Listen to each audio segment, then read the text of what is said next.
जय हिंद। कैसे हैं आप लोग? ठीक, बढ़िया। चलिए, आशा करते हैं आप लोग ठीक होंगे, मस्त होंगे, एकदम बढ़िया होंगे। हम लोग भारतीय संविधान पढ़ रहे हैं। भारतीय संविधान में इस समय जो हमारा चल रहा है वो है भाग एक। भाग एक में क्या है? संघ एवं राज्य क्षेत्र, यूनियन एंड ईस्ट टेरिटरी। हम लोग इससे पहले एक वीडियो में बात कर चुके हैं। इससे पहले हम लोग क्या बात किए हैं? इससे पहले हम लोग एक आर्टिकल 1 और आर्टिकल 2 देखे हैं। ठीक, अभी क्या देखें इसके बारे में हम लोग बात कर ले रहे हैं, लेकिन उससे पहले हम लोग थोड़ा सा बात करते हैं कि उससे पहले हम लोग प्रस्तावना के बारे में देखे थे, प्रियम्बल ऑफ द कॉन्स्टिट्यूशन के बारे में देखे थे। और उससे पहले हम लोग जो कॉन्स्टिट्यूशन असेंबली थी, संविधान सभा थी, उसके बारे में हम लोग देखें। तो आप लोग क्या करिएगा, प्लेलिस्ट में जाइएगा, वहाँ से देख लीजिएगा।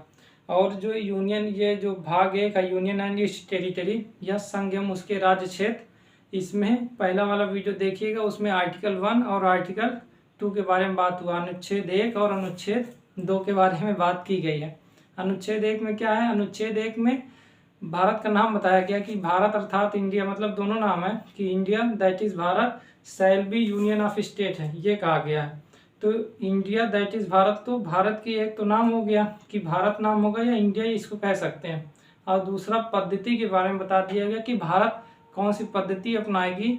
तो बताया गया संघ यूनियन ऑफ स्टेट है, तो इसका मतलब संघात्मक होगा। जो भारतीय संविधान है वो संघात्मक मूल्य को मानता है, लेकिन पूरी तरीके से ऐसा नहीं है कि मानता ही है। पूरी तरीके से मतलब कि 100% नहीं है, 1/3 संघात्मक होगा। इसके बाद अगर कहा जाए ज़्यादा भाग एकात्मक है। ये संघात्मक और एकात्मक क्या होगा?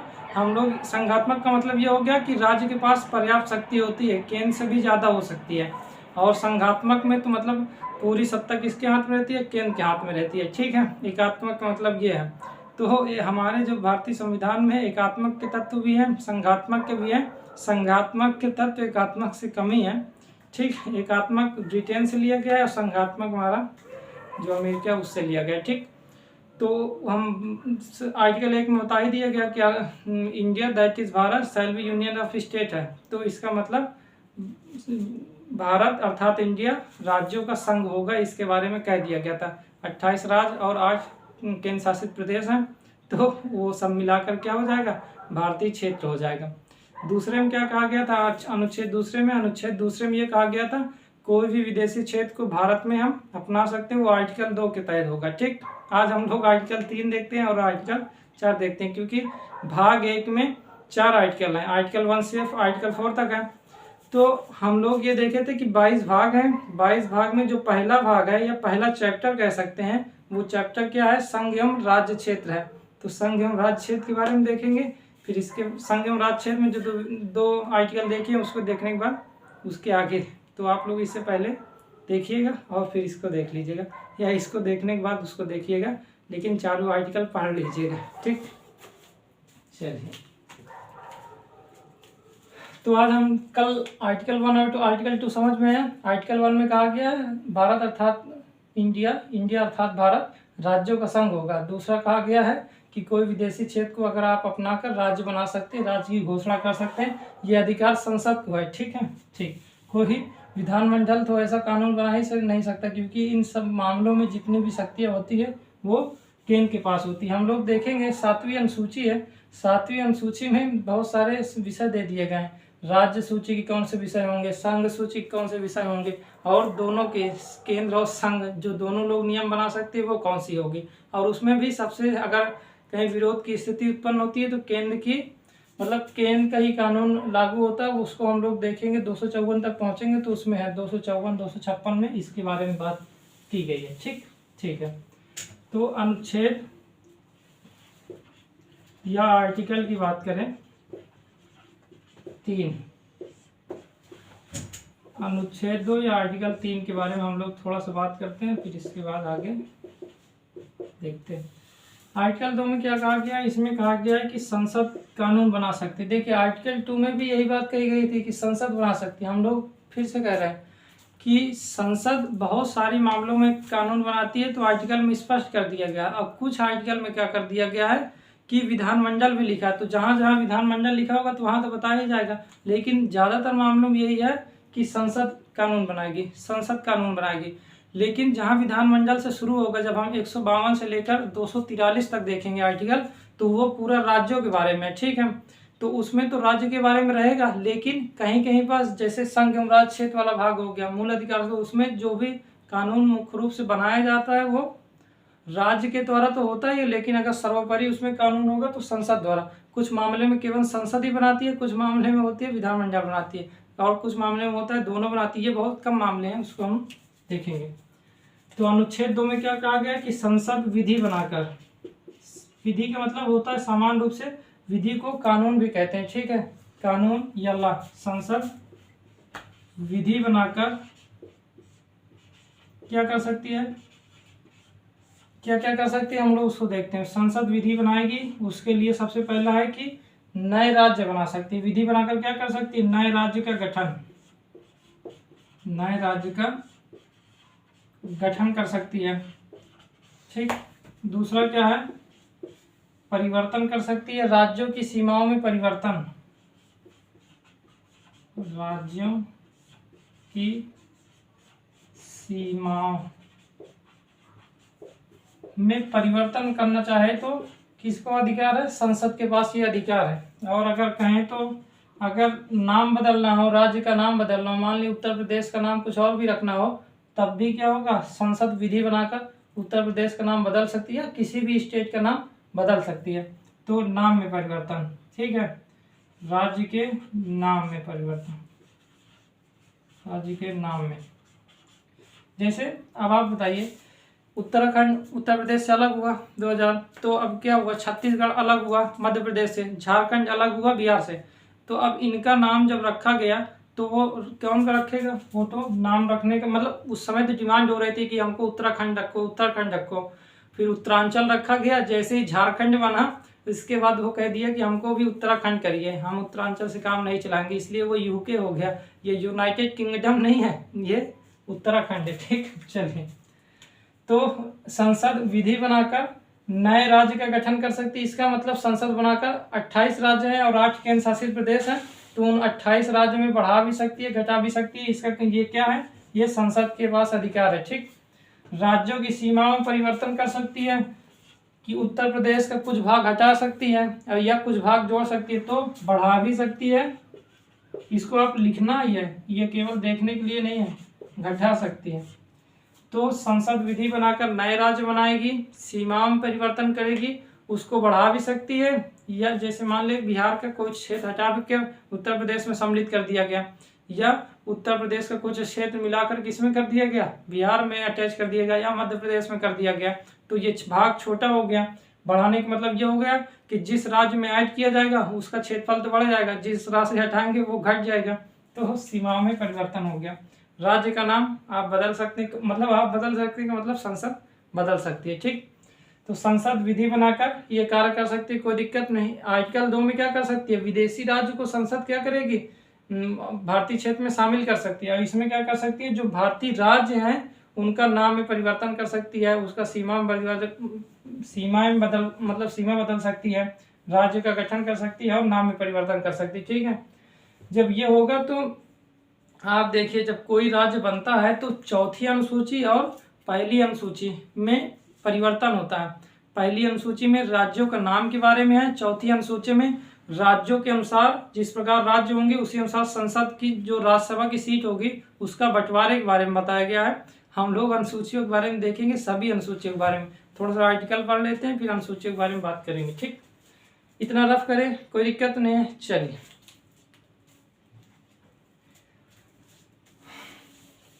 आप थोड़ा सा देखते हैं कि जब संसद विधि बनाकर क्या कर सकती है, नए राज्य का परिवर्तन कर सकती है, तो इसमें क्या हुआ, इसमें राज्यों को क्या ये गारंटी दी गई है क्या कि आपको हटाया नहीं जाएगा, आपका नाम नहीं बदला जाएगा, आपको क्षेत्र नहीं कर दिया। जैसे जम्मू कश्मीर एक राज्य था, 5 अगस्त 2019 को क्या कर दिया गया, उसे केंद्र शासित प्रदेश बनाया गया, 2 भाग डिवाइड किया गया, एक लद्दाख एक जम्मू कश्मीर। अब इसमें क्या हुआ, क्या राज्यों को गारंटी है कि आपको मतलब आप में परिवर्तन नहीं किया जाएगा, आपके नाम में परिवर्तन नहीं होगा, आपके सीमाओं में परिवर्तन नहीं होगा, या उसके स्टेटस में परिवर्तन नहीं होगा। स्टेटस में भी तो परिवर्तन किया गया, 2 भागों में डिवाइड कर दिया गया, राज्य को केंद्र शासित प्रदेश कर दिया गया। हम लोग जब देखेंगे 239A के तहत किया गया, आर्टिकल 239A के तहत जो दिल्ली हो गया और पुडुचेरी हो गया, ये सब 239 के तहत ही हुआ है। ठीक है, जो पुडुचेरी है दिल्ली में जो विधानसभा है ये सब 239 ए है और ए है। ठीक, चलिए, तो संसद विधि बनाकर कर सकती है। तो इसमें क्या हुआ, राज्य ये कहेंगे ही क्या कहेंगे कि हमसे तो अनुमति ले ही नहीं रहे आप। ये हो सकता है ना कि राज्य कह सकते हैं कि हमसे अनुमति नहीं ली गई, कुछ भी अपने अनुसार कर रहे हैं। संसद कम से कम हमारा मतलब ख्याल तो रखिए, हमारा अधिकार का भी तो ख्याल रखिए। तो बाद में संशोधन होगा उसको हम लोग देखते हैं, लेकिन उससे पहले हम लोग एक बात देखते हैं कि जब इस तरह की कोई भी विधि बनाई जाएगी तो उसके लिए राष्ट्रपति पहले क्या करेगा, हस्ताक्षर करेगा। जो भी ड्राफ्ट तैयार किया जाएगा, जो भी प्रारूप तैयार किया जाएगा या कोई भी ऑर्डिनेंस आएगा, अध्यादेश आएगा, उसके लिए राष्ट्रपति के पास भेजा जाएगा कि देखिए पहले आप हस्ताक्षर कर दीजिए, तब हम क्या करेंगे, संसद में रखेंगे। संसद का मतलब लोकसभा राज्यसभा में हम लोग रखेंगे। ठीक, तो इस तरह की विधि में सबसे पहले क्या होती है, राष्ट्रपति की मंजूरी आवश्यक है। ठीक है, पूर्व मंजूरी राष्ट्रपति, देखिए उल्टा हो गया ना, इसको पहले करिए, राष्ट्रपति की पूर्व मंजूरी हम अब करते हैं। राष्ट्रपति की पूर्व मंजूरी आवश्यक है। ठीक है, कि कोई भी आर्टिकल मान लेते हैं कि हमको राज्य बदलना है, किसी का नाम बदलना है या सीमा बदलना है या राज्यों की स्टेटस बदलना है, कुछ भी बदलना है, तो उससे संबंधित जो भी विधि बनेगी उसके लिए जो भी विधि बनाई जाएगी उसको तो लोकसभा राज्यसभा में पारित करवाना होगा। लेकिन क्या कह दिया गया कि उससे पहले आप राष्ट्रपति के पास भेजिए, वो सिग्नेचर करेगा। जब राष्ट्रपति के पास सिग्नेचर हो जाएगा फिर इसके बाद उसको लोकसभा और राज्यसभा में रख सकते हैं। ठीक है, उससे पहले नहीं। तो राष्ट्रपति की पूर्व अनुमति आवश्यक है। जब राष्ट्रपति पहले हस्ताक्षर कर देंगे उसके बाद उस एक्ट को, देखिए एक्ट कब होता है, एक्ट जब संसद से पारित हो जाता है तो उसका नाम एक्ट होता है। उससे पहले तो वो एक ड्राफ्ट के रूप में होता है। ड्राफ्ट के मतलब प्रारूप के रूप में होता है, मसौदे के रूप में होता है। ठीक है, तो पहली बात क्या है कि इस तरह से संबंधित विधियों की राष्ट्रपति की पहली मंजूरी आवश्यक है। बाद में जब राज्य कहें हमसे तो पूछा ही नहीं जा रहा है, कम से कम हमसे पूछिए तो इसलिए कहा गया 5वां संविधान संशोधन किया गया। क्या किया गया, इसको आप लिख लीजिए, 5वां संविधान संशोधन किया गया 1955 में।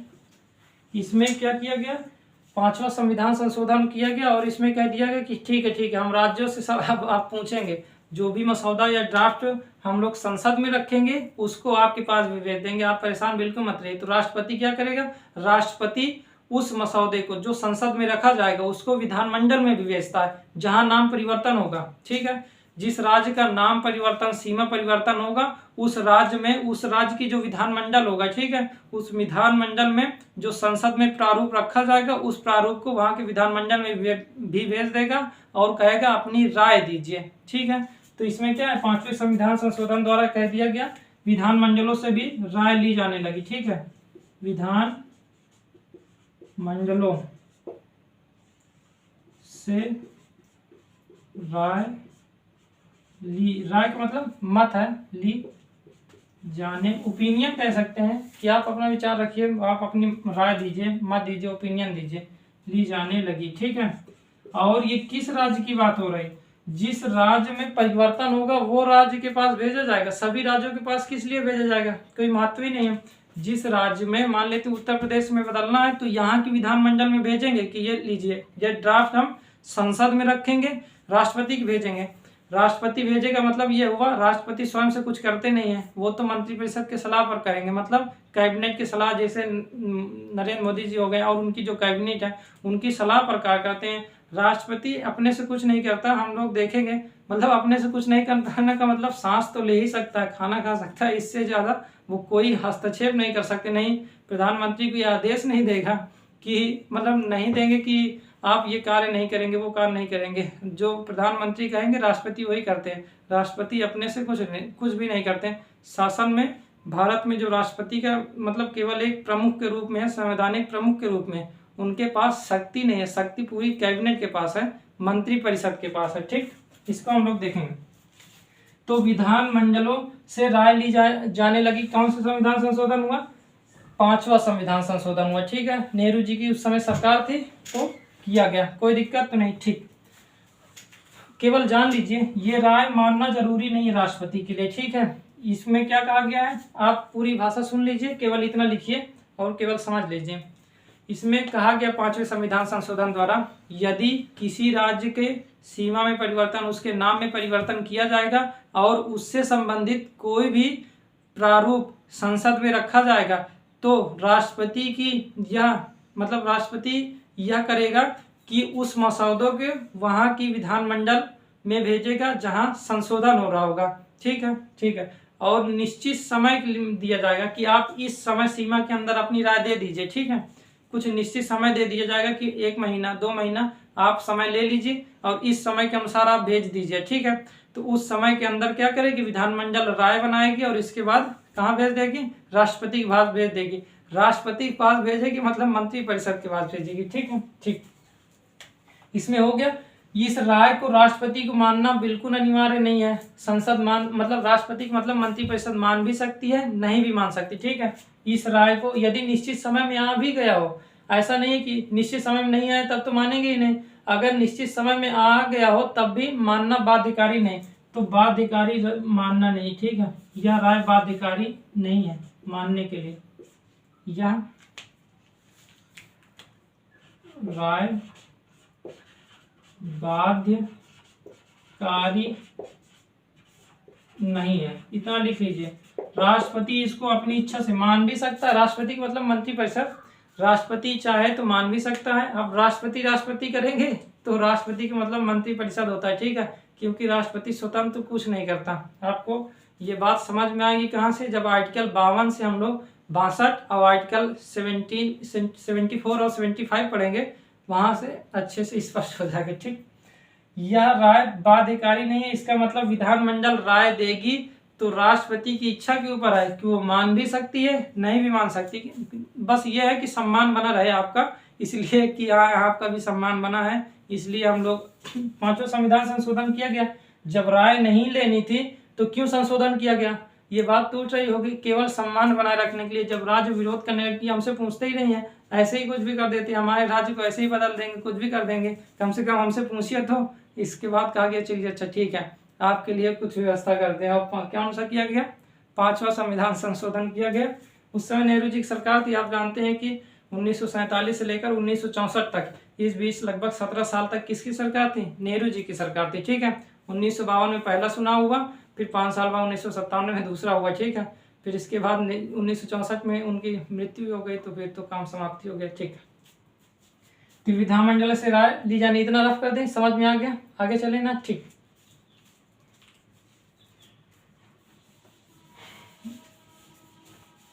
अब ये बताइए क्या गारंटी है राज्य को, राज्य के बनाए रखने के लिए गारंटी है क्या, नहीं है ना।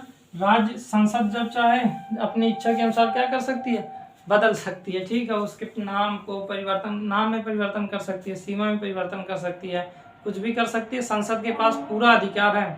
ठीक, तो बाध्यकारी भी नहीं है कुछ, तो संसद के पास पूरा अधिकार इसमें दे दिया। इसका मतलब पूरा भारत एक रहेगा। हम शुरू में ही जब प्रस्तावना देख रहे थे, वहाँ एक मूल्य आया था, उसे कहते हैं यूनिटी ऑफ इंडिया। कि यूनिटी ऑफ इंडिया का मतलब ये हो गया कि राष्ट्र की एकता बनी रहेगी। तो भारत तो एक रहेगा, बस उसके अंदर जो राज्य हैं उसको हम बांट सकते हैं, कुछ भी कर सकते हैं, वो हमारी इच्छा के ऊपर। हमारी इच्छा का मतलब संसद की इच्छा के ऊपर है। ठीक, ठीक है। इसका मतलब हमारा जो भारतीय संविधान है वो किस मूल्य पर चल रहा है, वो विभक्त राज्यों का, इसको लिख लीजिए, विभक्त राज्यों का अविभक्त संघ या अविभाज्य कह सकते हैं, अविभाज्य संघ। संघ का मतलब कल बताया ही गया था आर्टिकल 1 में, पूरी तरीके से नहीं, लेकिन जितना पर्याप्त था उतना बताया गया। ठीक है, संघ का 2 मतलब था, एक यूनियन एक फेडरेशन, ये कल बताया गया था, आप लोग देख लीजिए। तो विभक्त राज्यों का अविभक्त संघ, अविभाज्य संघ है, या इसे कह सकते विभाज्य राज्यों का, या विभक्त कर ले, कोई दिक्कत नहीं, दोनों का अर्थ वही होता, विभाज या तो विभक्त करिए या विभाज्य कर लीजिए। तो विभक्त राज्यों का अविभाज्य संघ होगा। ठीक है, ये भारत की बात है। तो भारत में क्या है, इस तरह चलते हैं, लेकिन अमेरिका इस तरह नहीं चलता। अमेरिका क्या करता है कि अविभक्त रहेगा राज्य, अविभक्त राज्य का राज्यों का अविभाज्य संघ होगा, अविभाज्य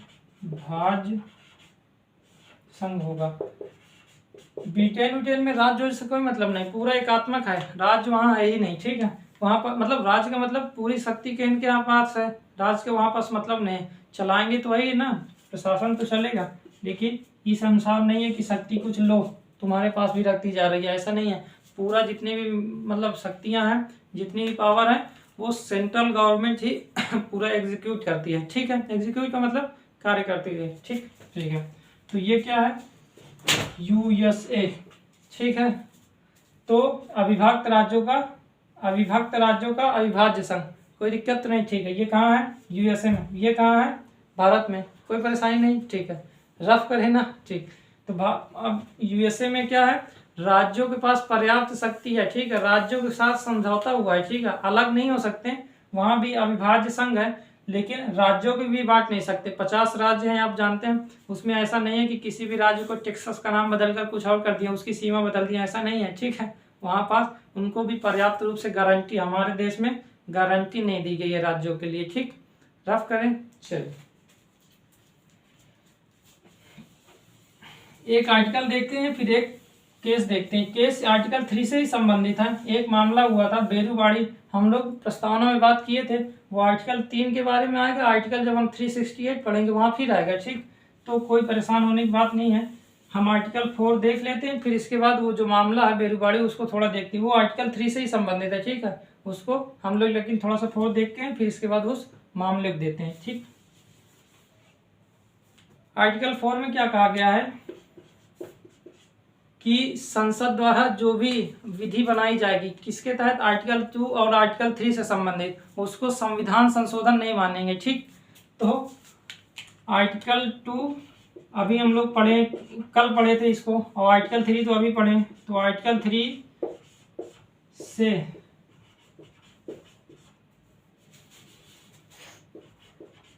से संबंधित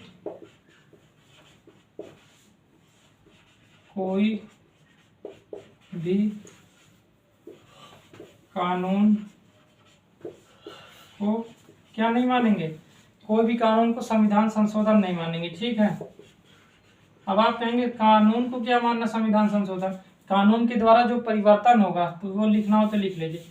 से संबंधित कोई भी कानून यदि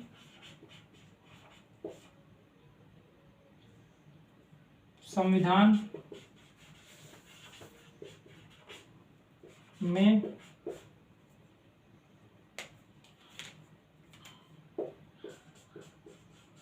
परिवर्तन करती है तो उसे क्या करते हैं, उसे संविधान संशोधन नहीं मानेंगे, ठीक है। संविधान, इसे आप लिख लीजिए, समझा रहे, संविधान संशोधन नहीं मानेंगे, ठीक है। तो ये कहा गया कि आर्टिकल संसद भी बनाएगी, दोनों नियम कौन बनाएंगे, दोनों कानून कौन बनाएगा। आर्टिकल 2 में भी संसद को अधिकार है, आर्टिकल 3 में भी संसद को अधिकार है। इसका मतलब क्या हुआ कि आर्टिकल 2 और आर्टिकल 3 से संबंधित जो भी कानून बनाया जाएगा, क्योंकि जब विदेशी क्षेत्र को भारत में शामिल करेंगे तो उससे क्षेत्र बढ़ जाएगा, उसका नाम रखेंगे, कुछ ना कुछ होगा, उससे पहली और चौथी अनुसूची बदलेंगी, ठीक है। कौन सी अनुसूची बदलती है, पहली और चौथी, आप लिख लीजिए, हम लोग देखेंगे। इसमें पहली अनुसूची और चौथी अनुसूची बदल जाती है, ठीक है, शेड्यूल होते हैं जो, वो बदल जाती हैं। पहली और चौथी अनुसूची जब बदलेंगी तब क्या हो जाएगा, तो बदल तो रही है, संविधान तो बदल ही रहा है, पहली चौथी अनुसूची बदल गई, इसका मतलब संविधान में परिवर्तन हुआ, लेकिन उसे संविधान संशोधन मानेंगे नहीं, ठीक है। उसे कॉन्स्टिट्यूशन जो है अमेंडमेंट नहीं मानेंगे, ठीक है। संविधान बदलेगा क्योंकि पहली और चौथी अनुसूची देखेंगे तो वहाँ परिवर्तन होगा, लेकिन उसे संविधान संशोधन नहीं मानेंगे, आर्टिकल 368 के तहत ही मानेंगे। आर्टिकल 368 क्या कहता है, संविधान संशोधन केवल 368 के तहत ही माना जाएगा, उसके अलावा कहीं भी नहीं माना जाएगा। संविधान में परिवर्तन होगा लेकिन संविधान संशोधन नहीं माना जाएगा। कहाँ परिवर्तन होगा, पहली और चौथी अनुसूची में परिवर्तन हुआ, लेकिन मानेंगे नहीं, क्या नहीं मानेंगे, संविधान संशोधन नहीं मानेंगे, ठीक है। क्यों नहीं, ऐसा क्यों किया गया, क्योंकि बार बार राज्य बदलना है, कभी बार बार राज्य बदलना हुआ, उसके क्षेत्र को मिलाना हुआ। आप देखते हैं पहले बहुत से 13 राज्य, 15 राज्य थे, आज 28 राज्य हो गए। केंद्र शासित, क्योंकि बार बार डिवाइड होते गए धीरे धीरे, फिर इसके बाद तो इस तरह करते जाएंगे तो संविधान संशोधन तो बहुत हो जाएंगे। इसलिए इससे बचने के लिए क्या किया गया, संविधान संशोधन को क्या कर दिया गया, जो आर्टिकल 2 और 3 से संबंधित कह दिया गया कि इसमें संविधान संशोधन नहीं माना जाएगा। ठीक है। और ये क्या होगा, जितने भी जो कानून बनेंगे आर्टिकल 2 और 3 से संबंधित जो भी कानून बनेंगे वो साधारण बहुमत द्वारा बनेंगे। इसको लिख लीजिए, किस द्वारा, साधारण बहुमत। अब ये क्या होता है, साधारण बहुमत। ठीक है, साधारण बहुमत। साधारण बहुमत का मतलब ये हो गया कि जितनी भी सीट है उसका आधा करके एक जोड़ दीजिए। जैसे मान लेते हैं लोकसभा में 545 सीट है, इसको आधा करिए +1 जोड़ दीजिए। इसका मतलब ये क्या हो गया, साधारण बहुमत। जितनी भी लोकसभा सीटें या राज्यसभा सीटें या संसद की जितनी भी सीटें हैं, जैसे ये है, आप जानते हैं कि लोकसभा की सीटें, लोकसभा की सीटों का आधा करिए और उसमें एक जोड़ देंगे तो वो क्या हो जाएगा, साधारण बहुमत। विशेष बहुमत क्या होता है, इसका 2/3 होता है, 5 ये होता है इंटू 2/3, इतना अगर चाहिए तो ये होता है विशेष बहुमत। लेकिन यदि केवल जैसे 100 सीटें हैं, 100 में यदि 51 कोई जीत जाता है, 51 जीतता है, इसका मतलब वो साधारण बहुमत है। ठीक है, क्योंकि 50 + 1 हो गया, 100 में 2 डिवाइड करेंगे तो 50 हुआ, उसमें 1 जोड़ दिए तो इसका मतलब वो जीत गया, तो साधारण बहुमत द्वारा होगा। तो ये कानून कैसे पारित होगा, साधारण बहुमत द्वारा। 545 में 2 भाग कराएंगे लोकसभा में, उसमें 1 जोड़ देंगे तो जितनी भी संख्या आएगी वो क्या हो जाएगी, उसी आधार पर होगा। और इसी प्रकार राज्यसभा में होगा 245 सीटें, उसको 2 से डिवाइड करके आधा कर देंगे तो राज्यसभा में हो जाएगा। ठीक है, तो साधारण बहुमत द्वारा होगा, कोई दिक्कत नहीं, रफ करें ना। ठीक, एक मामला देखते हैं बस थोड़ा सा, फिर समाप्त होता है। ठीक, रफ कर देना, लिख लीजिएगा इसको अच्छे से, इसी तरह लिख लीजिएगा। इसे संविधान संशोधन नहीं माना जाता, ये करिएगा। आर्टिकल 4 में कह दिया गया कि आर्टिकल 2 और आर्टिकल 3 से संबंधित कोई भी कानून बनेगा उससे संविधान में संशोधन होगा, लेकिन उसे संविधान संशोधन नहीं माना जाएगा। होगा संविधान में संशोधन, लेकिन उसे माना नहीं जाएगा। एक मामला हम थोड़ा देखते हैं, वो आर्टिकल 3 से संबंधित था। ठीक है, उसको हम लोग देख लेते हैं, समझ तो लिए हैं, अब उसको थोड़ा सा देखते हैं। क्या है, बेरुबाड़ी, इतने बार आप सुन चुके होंगे कि याद हो गया होगा। बेरुबाड़ी केस कब हुआ था, 1960 में।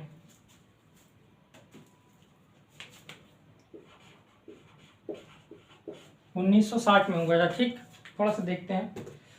बेरुबाड़ी एक जगह का नाम है जो पश्चिम बंगाल वाला क्षेत्र है ना, ये वाला क्षेत्र हो गया। ठीक है, बंगाल वाला क्षेत्र है, वो वाला क्षेत्र है। तो आप आज बांग्लादेश देख रहे हैं ना, बांग्लादेश पहले पूर्वी पाकिस्तान था, क्योंकि 1971 में अलग हुआ था। ठीक है, ये तो आप जानते ही होंगे कि पहले पाकिस्तान, जो आज आप पाकिस्तान देख रहे हैं वो था, और जो बांग्लादेश था ये दोनों थे। लेकिन 1971 में भारत के सहयोग से क्या हो गया, जो पूर्वी पाकिस्तान था वो बन गया बांग्लादेश, और ये पाकिस्तान तो पाकिस्तान ही था। तो हम लोग बात कर रहे हैं 1960 की, इसका मतलब जो बांग्लादेश है वो बांग्लादेश नहीं है, क्या है, पूर्वी पाकिस्तान है। ठीक है, ठीक। तो पूर्वी पाकिस्तान उस समय जो सरकार थी वो क्या थी, नेहरू फिरोज शाह नून की सरकार थी, और यहाँ नेहरू जी की सरकार थी। दोनों ने आपस में मिलकर क्या किया, समझौता किया था, जिसे नेहरू नून समझौता कहते हैं, 1958 में। ठीक, आप मान लीजिए थोड़ा सा, यदि किसी क्षेत्र की भूमि ऐसे ऐसे है, सीधी सीधी है, तो क्या हुआ, ये देश जो अपनी आर्मी रखेगी वो क्या करेगी, यहाँ पर सुरक्षा के लिए कुछ लोग लगाएंगे, इधर से जो देश होगा ये भी सुरक्षा के लिए कुछ लोग लगाएंगे। लेकिन इससे क्या हुआ, ये तो सरल है, लेकिन यदि ये क्षेत्र क्या हो जाए, ऐसे ऐसे मुड़ा हो, तब क्या होगा, इधर के जो देश होंगे उनको पूरे जगह यहाँ पर सुरक्षा के लिए व्यक्ति खड़े करने पड़ेंगे, और इधर के जो लोग होंगे तो इनके लिए भी सुरक्षा करने के लिए क्या होंगे, बहुत सारे लोग खड़े करने पड़ेंगे। इससे क्या हुआ, लोग ज्यादा चाहिए, संसाधन वेस्ट होने लगे, इसमें परेशानी होगी। ठीक, तो इससे बचने के लिए कुछ स्थान दिया जा रहा था भारत से पाकिस्तान को, पाकिस्तान से कुछ दिया जा रहा था भारत को।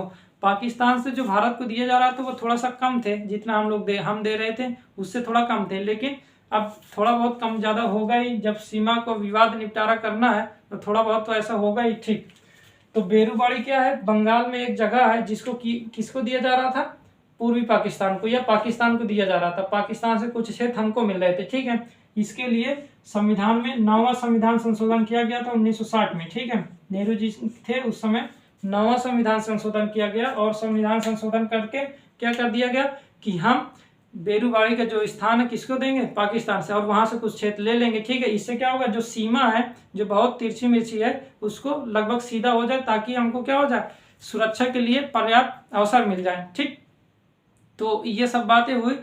जो विपक्ष था उस समय, वो विपक्ष कहने लगा भारत की सरकार अब तो मतलब देश को बेचने में आ गई है, अपनी जमीन दे रही है, कुछ भी कर सकती है, ये अराजकता हो गई है, सरकार को हटना चाहिए, ये हटना चाहिए। इस तरह बहुत सारा विरोध होने लगा, और विरोध के साथ साथ धीरे धीरे ये बढ़कर आंदोलन में परिवर्तित हो गया कि ऐसा नहीं होना चाहिए। जब बहुत ज़्यादा आंदोलन होने लगा तब नेहरू जी परेशान होंगे। कोई भी सरकार रहेगी, जब आंदोलन बड़ी मात्रा में होने लगता है तो परेशानी सरकार को तो होगी। तो सरकार को परेशानी होने लगी कि क्या हम दे सकते हैं या नहीं दे सकते। विपक्ष कह रही थी कि नहीं दे सकते, कोई भी देश अपनी जमीन सरजमी को कैसे दे सकती है, जमीन को कैसे किसी दूसरे देश को दे सकती है। लेकिन संसद कह रही थी, जो नेहरू जी की सरकार थी, वो हम दे सकते हैं। क्यों दे सकते हैं, क्योंकि हम संप्रभु राष्ट्र हैं। ठीक है, और जो विपक्ष थे वो कह रहे थे नहीं दे सकते, क्योंकि हम भारत की एकता लिखी हुई है, और भारत की एकता का मतलब है कि हम अपनी जमीन किसी को दे ही नहीं सकते। एकता का मतलब क्या हुआ कि सब मिला जुला रूप रहेगा, हम दे ही नहीं सकते हैं। जबकि संप्रभुता का अर्थ होता है कि कुछ भी कर सकते हैं। तो ये थोड़ा सा सुनने में कॉन्ट्रडिक्शन लग ही रहा है कि हाँ ये तो विरोध की स्थिति में है। तो उसमें सुप्रीम कोर्ट ने क्या कहा उसको देख लेते हैं। ठीक, उससे पहले एक आर्टिकल के बारे में थोड़ा देखते हैं। एक आर्टिकल आता है 143। 143 में क्या है, 143 में जब संविधान में कुछ समझ नहीं आ रहा है, कहीं भी ऐसा है कि संविधान में कुछ समझ में नहीं आ रहा है, सरकार को कुछ समझ ही में नहीं आ रहा कि ये मतलब कि मान लेते जैसे इसमें समझ में नहीं आ रहा, दिया जाए ना दिया जाए। कुछ लोग कह रहे हैं दिया जाए, कुछ लोग कह रहे हैं नहीं दिया जाए, कुछ एकता को कोट कर रहे हैं, कुछ संप्रभुता को कोट कर रहे हैं।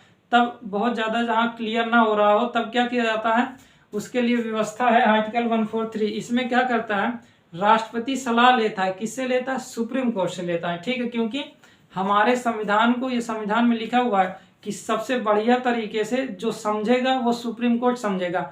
जो सबसे बढ़िया तरीके से, अगर कहीं दिक्कत आ रही है तो सुप्रीम कोर्ट के पास जाइए, वही अच्छे से बताएगा कि इसका मतलब क्या है। ठीक, तो आर्टिकल 143 में राष्ट्रपति सलाह लेता है सुप्रीम कोर्ट से। इसके दो क्लास हैं। एक में क्या होता है, राष्ट्रपति सलाह लेता है सुप्रीम कोर्ट से, तो सुप्रीम कोर्ट की इच्छा के ऊपर है कि वो सलाह दे भी सकता है और नहीं भी दे सकता है। ठीक है, और यदि सलाह देता है सुप्रीम कोर्ट तो राष्ट्रपति उसको मान भी सकता है और नहीं भी मान सकता है। ये क्लास 1 में कहा गया है। और 143 के जो क्लास 2 में कहा गया है वो क्या कहा गया है, इसमें यह कह दिया गया है कि राष्ट्रपति सलाह मांगेगा, सुप्रीम कोर्ट देगा, अनिवार्य है, देना अनिवार्य है। लेकिन राष्ट्रपति उसको माने या न माने उसकी इच्छा के ऊपर। राष्ट्रपति के मानने का मतलब मंत्रिपरिषद माने, बार बार ये कहा जा रहा, राष्ट्रपति के मानने का मतलब ये हो गया मंत्रिपरिषद की बात चल रही है। ठीक, तो इसमें सुप्रीम कोर्ट ने सलाह दी है। सलाह क्या दी थी कि हाँ हाँ ठीक है आप परेशान मत रहिए, हम सलाह आप दे रहे हैं कि हम भूमि दे सकते हैं या नहीं दे सकते,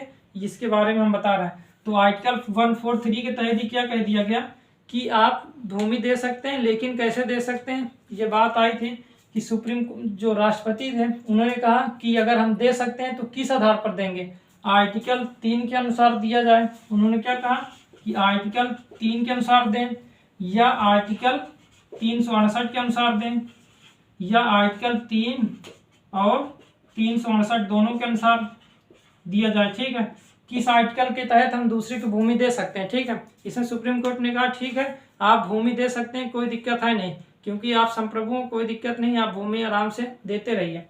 तो उसमें क्या कहा गया कि आर्टिकल 3 के तहत करेंगे, कि आर्टिकल 368 के तहत करेंगे, कि आर्टिकल 1 और 368 दोनों के तहत किया जाएगा। ये राष्ट्रपति पूछे, किससे पूछे, सुप्रीम कोर्ट से।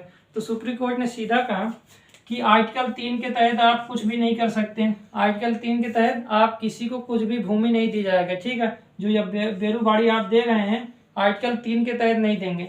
आर्टिकल 368 के तहत आप दे सकते हैं, आपकी इच्छा है तो आर्टिकल 368 के तहत दे दीजिए। और इसमें क्या कहा गया है, इसमें कहा गया कि इसके अनुसार भी दे सकते हैं, क्योंकि इसमें 368 सम्मिलित है। आपकी इच्छा है तो आर्टिकल 3 कर लीजिए, लेकिन केवल आर्टिकल 3 के आधार पर यह कहें कि हम भूमि दे देंगे तो नहीं होगा। ठीक, कोई दिक्कत नहीं। तो इसका मतलब आर्टिकल 3 जो आप देख रहे हैं इसके आधार पर किसी को भूमि नहीं दिया जाएगा। ठीक है, क्योंकि बेरूबाड़ीवाद में क्या दिया गया कि आर्टिकल 368 के तहत दिया जाएगा, क्योंकि ये 368 क्या है ये संविधान संशोधन है। संविधान संशोधन में इसमें 2 पार्ट हैं, एक में विशेष बहुमत है और एक में विशेष बहुमत प्लस आधे राज्यों का सहमति है, ठीक है, वहां भी बहुमत चाहिए।